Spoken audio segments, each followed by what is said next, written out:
You are now entering a doorway that was never meant to be found.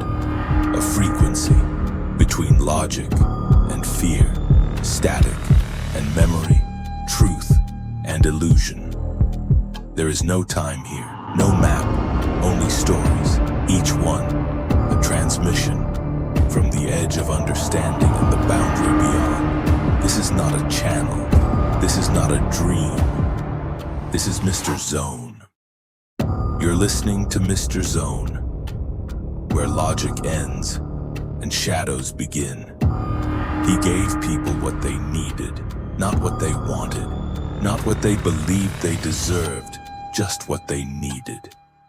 But time catches even the most patient hands, and when a giver grows old, there's one final thing he must give: a legacy. Tonight, a quiet man looks for someone to take his place, or finds something else instead. He was tired. The kind of tired that sinks deeper than bone. It was in his breath, his thoughts, his fingertips. He'd carried the case for decades. No one knew where it came from. No one ever asked. He just knew what to give. A paperclip, a shoelace, a child's whistle. And each time it worked. Small things that nudged fate back on track. He gave a sewing needle to a man who would later stitch his own wound. He gave a woman a wristwatch that lagged behind. She cursed it, until she saw the wreckage on the news. But now, he was slipping.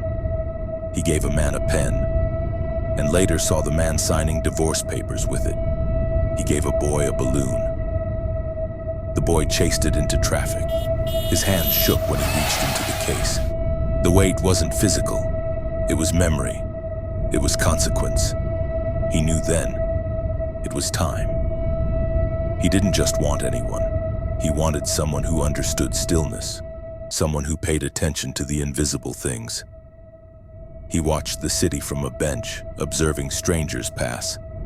A priest gave a speech, empty. A motivational speaker handed out pamphlets, louder than necessary. A street magician made people look, but not see. Then, in a diner, he spotted him. Late 20s, dressed plain, eyes quiet. He watched people like chess pieces.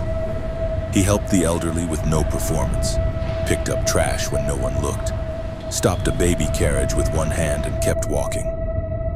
That one, the old man thought. He listens to the world.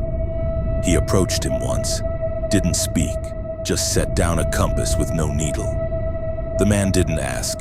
He pocketed it, crossed the street moments later just before a wreck blocked the intersection. Another day, a pack of chewing gum. The man offered it to a woman having a panic attack. The motion of chewing helped ground her. She didn't even thank him. Third test, a single puzzle piece. He took it, smiled.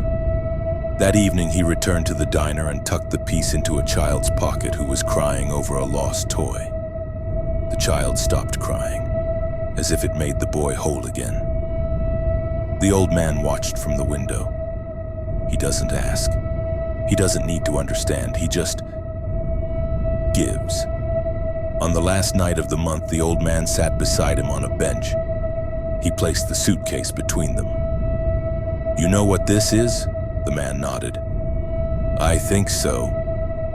"You're not choosing it," the old man said. "It's choosing you." The man didn't smile, didn't blink, just placed his hand on the case and said, "I'm ready." Pedot stood, lighter than ever. "Don't try to control it," he warned. "Just listen." He didn't look back as he walked away, and for the first time in his life, he didn't carry the case. Weeks passed. The old man, now in a small rented room, drank coffee in silence. Watched pigeons, smiled at strangers, until he saw the news. Man dies after mystery gift found on doorstep. Lottery winner jumps only clue, a coin with a date that hasn't happened yet. Children given objects by stranger, 2 missing, 1 in coma. His stomach turned cold. He looked at the name in the article, a blurry photograph, the same man, the bench, the diner.